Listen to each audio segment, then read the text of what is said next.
Bonjour à toutes et à tous, avant d'aller plus loin, je vous préviens qu'une transcription est disponible gratuitement sur Patreon. Vous trouverez un lien dans la description de l'épisode.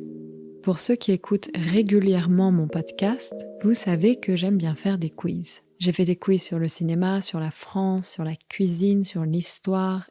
Et aujourd'hui, on va faire un petit quiz sur les personnalités françaises. Apprendre une langue, c'est aussi apprendre une culture. Quand vous parlez avec des Françaises ou avec des Français, ce qui peut être compliqué, en plus de comprendre la langue, c'est de comprendre les références.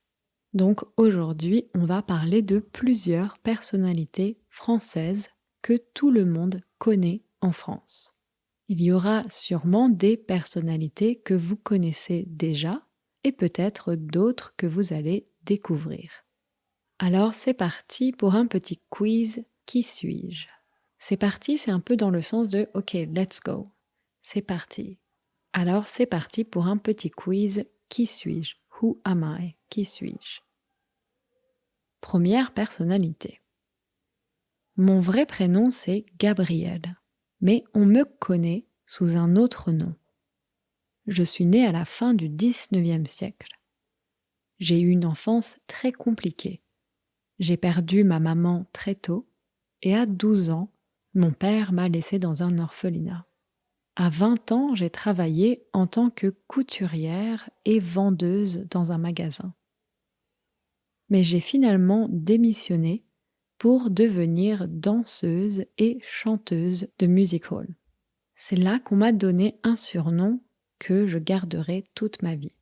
Je suis tombée très amoureuse d'un Anglais, Arthur Capel, qui m'a convaincue de créer mes propres chapeaux et qui m'a aidée à ouvrir ma propre boutique de mode. C'est un succès. J'ouvre d'autres boutiques dans plusieurs villes de France. Mais c'est à Biarritz, dans le sud de la France, que j'ouvre ma première maison de couture. De plus en plus de femmes achètent mes vêtements et mes chapeaux, et quelques années plus tard, je lance mon célèbre parfum. Puis je crée ma fameuse petite robe noire inspirée des uniformes que je portais quand j'étais jeune.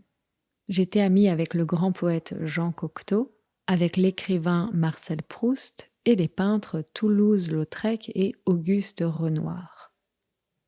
J'ai passé mes dernières années dans l'hôtel Ritz à Paris et je meurs en 1971 à l'âge de 87 ans.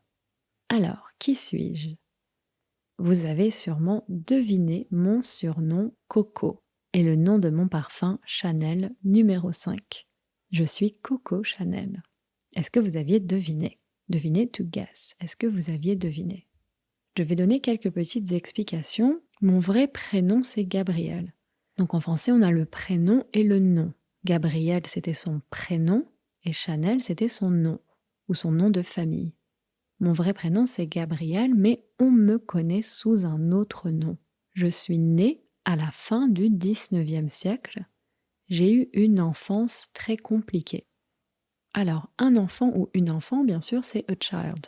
Une enfance, c'est a childhood. J'ai eu une enfance très compliquée. J'ai perdu ma maman très tôt et à 12 ans, mon père m'a laissée dans un orphelinat.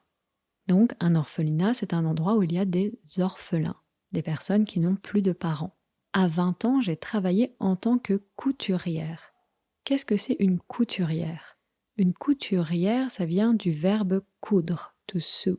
Et donc, une personne qui coud, c'est une couturière ou pour un homme, un couturier. À 20 ans, j'ai travaillé en tant que couturière et vendeuse dans un magasin. Mais j'ai finalement démissionné. Démissionner, c'est quand on quitte son travail. On peut dire j'ai quitté mon travail ou j'ai démissionné. Mais j'ai finalement démissionné pour devenir danseuse et chanteuse de music hall. C'est là qu'on m'a donné un surnom que je garderai toute ma vie. Garderai, c'est le futur du verbe garder, to keep, que je garderai toute ma vie. Je suis tombée très amoureuse d'un Anglais. Tomber amoureuse de quelqu'un. To fall in love with someone. Tomber amoureuse de quelqu'un. Je suis tombée amoureuse d'un Anglais. Arthur Capel, qui m'a convaincue. Alors convaincu, c'est le participe passé du verbe convaincre. Je te convainc et je t'ai convaincu. Ou il me convainc et il m'a convaincu. Donc il m'a convaincu de créer mes propres chapeaux. Mes propres chapeaux, my own hats, mes propres chapeaux. Et qui m'a aidé à ouvrir ma propre boutique de mode. C'est un succès, j'ouvre d'autres boutiques dans plusieurs villes de France. Mais c'est à Biarritz. Biarritz, donc, c'est une ville dans le sud de la France, le sud-ouest de la France pour être précise. C'est à Biarritz que j'ouvre ma première maison de couture. Donc tout à l'heure, on a dit couturière, ça vient du verbe coudre et on dit aussi la couture. Par exemple, je fais de la couture. Et donc on parle d'une maison de couture. De plus en plus de femmes achètent mes vêtements et mes chapeaux et quelques années plus tard, je lance mon célèbre parfum. Puis je crée ma fameuse petite robe noire, inspirée des uniformes que je portais quand j'étais jeune. J'étais amie avec le grand poète Jean Cocteau, avec l'écrivain Marcel Proust. Un écrivain, c'est quelqu'un qui écrit, un écrivain ou une écrivaine, et les peintres Toulouse-Lautrec et Auguste Renoir. J'ai passé mes dernières années dans l'hôtel Ritz à Paris et je meurs en 1971 à l'âge de 87 ans. Je meurs, ça vient du verbe mourir, to die. Je meurs. Deuxième personnalité. Je suis née en 1978 dans les Yvelines, un département situé à l'ouest de Paris. J'ai grandi avec 7 frères et sœurs. Je commence ma carrière à la radio, plus précisément pour Radio Nova. Et à Radio Nova, je rencontre Fred Testo. Ensemble, on formera un duo d'humoristes et on réalisera des sketchs pour la chaîne de télévision française Canal+. Nos sketchs auront énormément de succès en France. Mais en 2001, je passe du petit au grand écran. Je suis à l'affiche de plusieurs comédies françaises comme La Tour Montparnasse infernale, Le Raid ou Nos jours heureux. Et en 2011, c'est la consécration. Je joue dans l'excellente comédie Intouchable et je reçois pour ce rôle le César du meilleur acteur. Depuis, j'ai participé à des grosses productions américaines comme X-Men, Days of Future Past, Jurassic World ou Inferno. Et depuis 2021, le monde entier me voit en streaming dans le rôle d'Assené Drop, un personnage inspiré du célèbre gentleman cambrioleur Arsène Lupin. Je suis Omar Sy. Alors pareil, est-ce que vous avez deviné? Peut-être que vous regardez la série Lupin et que vous savez de qui je parle. Plusieurs petites explications, il y avait des choses un peu compliquées. Je suis née en 1978 dans les Yvelines. Comme je disais, les Yvelines, c'est un département qui est situé à l'ouest de Paris. Comme vous savez sûrement, la France est divisée en plusieurs départements. Les Yvelines, c'est un département à l'ouest de Paris. J'ai grandi avec 7 frères et sœurs. Donc ça, on comprend. Je commence ma carrière à la radio, plus précisément pour Radio Nova. Ça, c'est le nom d'une radio française, Radio Nova. Et à Radio Nova, je rencontre Fred Testo. Donc Omar Sy et Fred Testo, ils étaient très connus ensemble. Parce que donc, ensemble, ils ont formé un duo d'humoristes et ils ont réalisé des sketchs pour la chaîne de télévision française Canal+. Réaliser ici, c'est donc to direct. Réaliser des sketchs. Des sketchs, c'est donc des petits numéros comiques. Alors, une petite précision. Attention, un duo d'humoristes. Donc, en français, pour dire a comedian, on dit un humoriste. Et attention, un comédien ou une comédienne, c'est an actor. Donc, faites attention quand un Français vous dit « je suis comédien » ou « je suis comédienne ». It doesn't mean I'm a comedian. It means I'm an actor or I'm an actress. Je suis un comédien ou je suis une comédienne. On dit des fois aussi « je suis un acteur et je suis une actrice ». Donc, attention à ne pas confondre. Ils ont formé un duo d'humoristes. Humoriste, ça vient du mot « l'humour ». Donc, un humoriste ou une humoriste et des humoristes. Je continue, nos sketchs auront énormément de succès en France. Mais en 2001, je passe du petit au grand écran. L'écran, c'est the screen. En français, on peut appeler la télévision le petit écran et on peut appeler le cinéma le grand écran. Donc je passe du petit au grand écran. Je suis à l'affiche de plusieurs comédies françaises. On peut dire donc une affiche de cinéma ou un poster, par exemple. Je suis à l'affiche de plusieurs comédies françaises comme La Tour Montparnasse Infernale, Le Raid ou Nos Jours Heureux.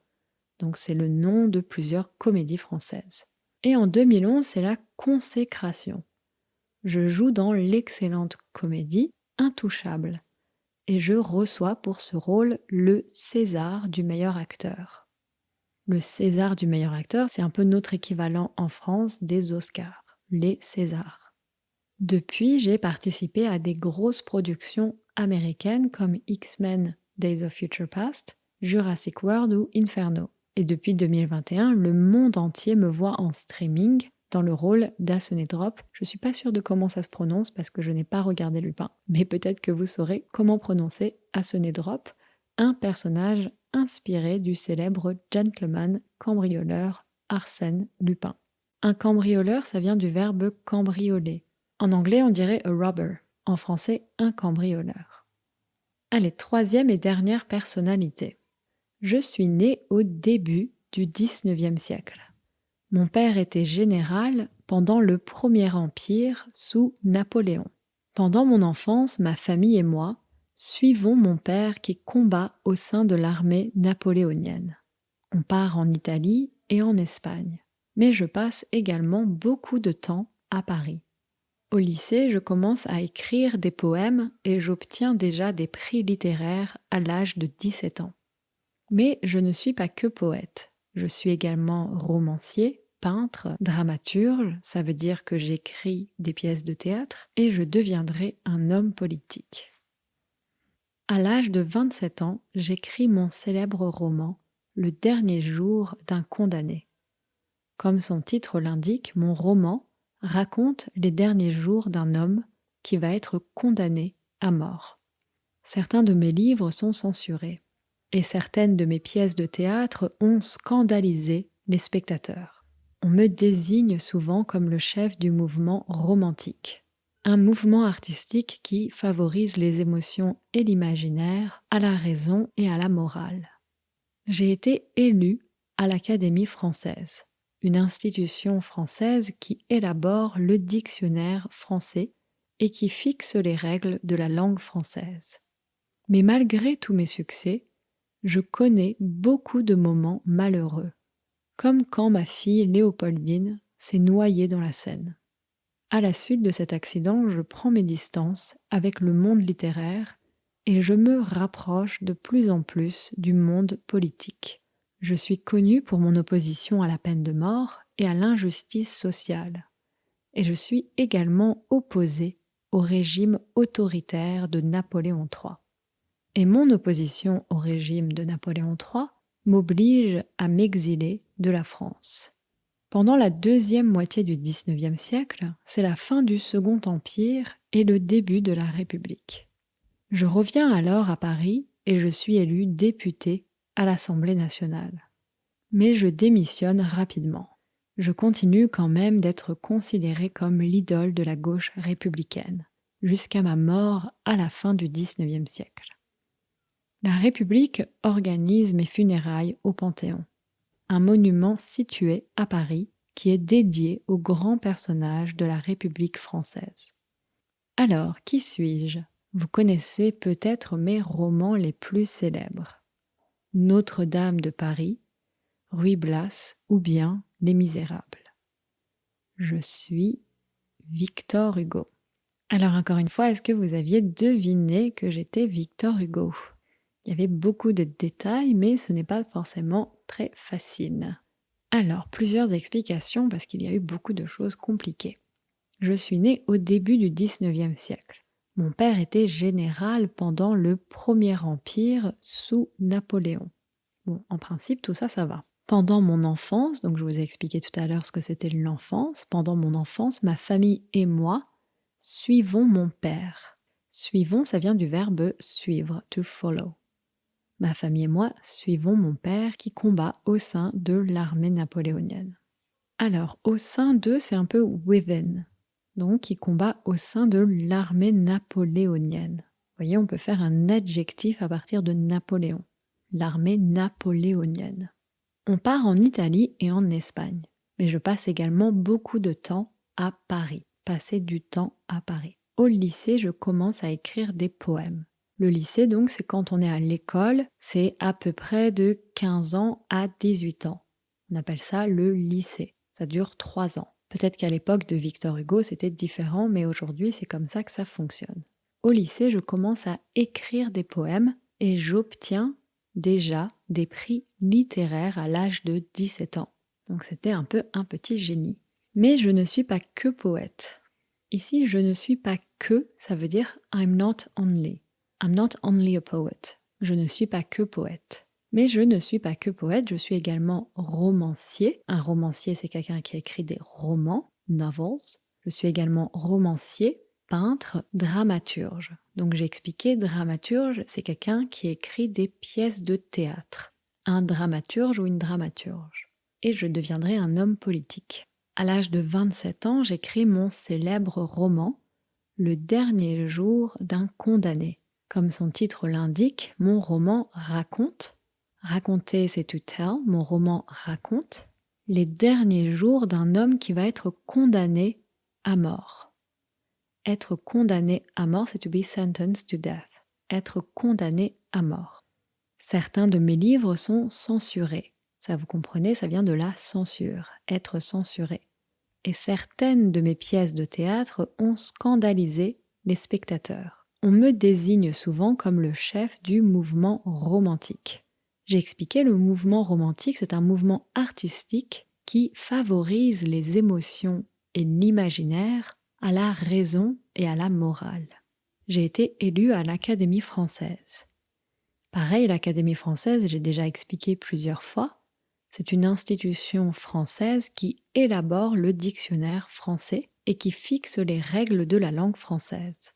Mais malgré tous mes succès, malgré c'est in spite of or despite, mais malgré tous mes succès, je connais beaucoup de moments malheureux.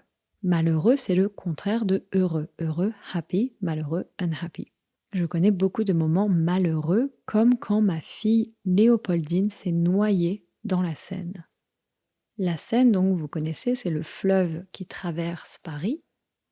Et se noyer, c'est to drown. Donc elle s'est noyée dans la Seine, elle est morte dans la Seine. À la suite de cet accident, je prends mes distances avec le monde littéraire et je me rapproche de plus en plus du monde politique. Se rapprocher, c'est donc le contraire de prendre ses distances. Ça vient de l'adjectif proche. Se rapprocher, je me rapproche. Je suis connue pour mon opposition à la peine de mort. Tout à l'heure, on a parlé de être condamné à mort et la peine de mort, c'est donc le mot. La peine de mort, donc death sentence. Je suis connue pour mon opposition à la peine de mort et à l'injustice sociale. Et je suis également opposée au régime autoritaire de Napoléon III. Et mon opposition au régime de Napoléon III m'oblige à m'exiler de la France. Pendant la deuxième moitié du XIXe siècle, c'est la fin du Second Empire et le début de la République. Donc vous comprenez, au niveau de l'histoire, il y avait le Premier Empire, donc là c'était Napoléon, et plus tard il y a eu le Second Empire avec Napoléon III. Pendant la deuxième moitié du XIXe siècle, c'est la fin du Second Empire et le début de la République. Je reviens alors à Paris et je suis élue députée à l'Assemblée nationale. L'Assemblée nationale, c'est une institution française où on vote les lois. Mais je démissionne rapidement. Je continue quand même d'être considérée comme l'idole de la gauche républicaine, jusqu'à ma mort à la fin du XIXe siècle. La République organise mes funérailles au Panthéon. Le Panthéon, c'est un monument situé à Paris qui est dédié aux grands personnages de la République française. Et comme je disais, vous connaissez peut-être mes romans les plus célèbres, Notre-Dame de Paris, Ruy Blas ou bien sûr Les Misérables. Voilà, j'espère que vous avez bien aimé cet épisode et je vous dis à très bientôt. Ciao ciao.